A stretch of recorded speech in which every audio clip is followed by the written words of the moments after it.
আওয়ামী লীগের পতনের মধ্য দিয়ে দেশের রাজনীতিতে নতুন মোড় নিয়েছে। দীর্ঘদিন ক্ষমতার বাইরে থাকা দেশের জনপ্রিয় রাজনৈতিক দল বিএনপি এবার রাজনীতির কেন্দ্রবিন্দুতে চলে এসেছে। দেশের বৃহত্তম ও জনপ্রিয় দলটি ক্ষমতায় আসার সম্ভাবনা রয়েছে। দলের ত্যাগী নেতাদের মূল্যায়ন করবে। অন্তর্বর্তীকালীন সরকার ত্রয়োদশ সংসদ নির্বাচনের প্রস্তুতি নেওয়া শুরু করেছে।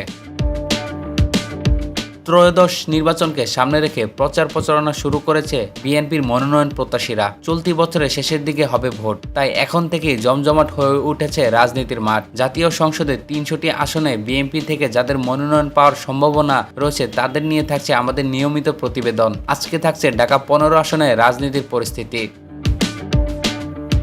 বিএনপি সূত্রে জানা যায়, ঢাকা ৪ আসনে রয়েছে সাবেক সাংসদ সালাউদ্দিন আহমেদ ও তার ছেলে ঢাকা মহানগর দক্ষিণ বিএনপির সাংগঠনিক সম্পাদক তানভীর আহমেদ। ঢাকা ৫ আসনে মহানগর দক্ষিণ বিএনপির সহসভাপতি নবীউল্লাহ নবী ও দলের কেন্দ্রীয় গণশিক্ষা বিষয়ক সম্পাদক সেলিম ভূঁইয়া। ঢাকা ৬ আসনে মহানগর দক্ষিণ বিএনপির সাধারণ সম্পাদক কাজী আবুল বাশার ও কেন্দ্রীয় ভাইস চেয়ারম্যান সাদেক হোসেন খোকার ছেলে ইশরাক হোসেন।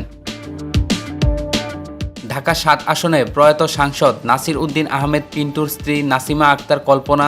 ঢাকা দক্ষিণ সিটি কর্পোরেশনের ৩১ নম্বর ওয়ার্ড কাউন্সিলর রফিকুল ইসলাম। ঢাকা ৮ আসনে দলের স্থায়ী কমিটির সদস্য মির্জা আব্বাস। ঢাকা ৯ আসনে মহানগর দক্ষিণ বিএনপি সভাপতি ও দলের যুগ্ম মহাসচিব হাবিব উন নবী খান সুহেল। বিএনপির আন্তর্জাতিক বিষয়ক সম্পাদক নাসির উদ্দিন অসীম। ঢাকা ১১ আসনে মহানগর উত্তর বিএনপি সভাপতি এম এ কাইয়ুমের স্ত্রী শামীমা আরা বেগম ও মহানগর উত্তরের যুগ্ম সম্পাদক এজিএম শামসুল ইসলাম। ঢাকা ১২ আসনে জাতীয়তাবাদী যুবদলের কেন্দ্রীয় সভাপতি সাইফুল আলম ও মহানগর উত্তর বিএনপি যুগ্ম সম্পাদক আনোয়ারুজ্জামান।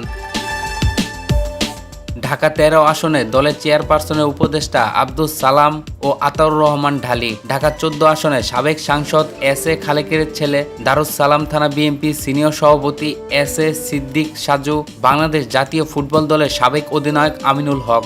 ঢাকা ১৫ আসনে যুবদলের নেতা মামুন হাসান। ঢাকা ১৬ আসনে মহানগর উত্তর বিএনপি সিনিয়র সহসভাপতি আহসানুল্লাহ হাসান, স্থানীয় বিএনপি নেতা মোয়াজ্জেম হোসেন। ঢাকা ১৭ আসনে ও চেয়ারপারসনের উপদেষ্টা ফরহাদ হালিম। ঢাকা ১৮ আসনে জাতীয়তাবাদী যুবদলের মহানগর উত্তরের সভাপতি এস এম জাহাঙ্গীর আলম ও বিএনপি নেতা বাহাউদ্দিন সাদিক।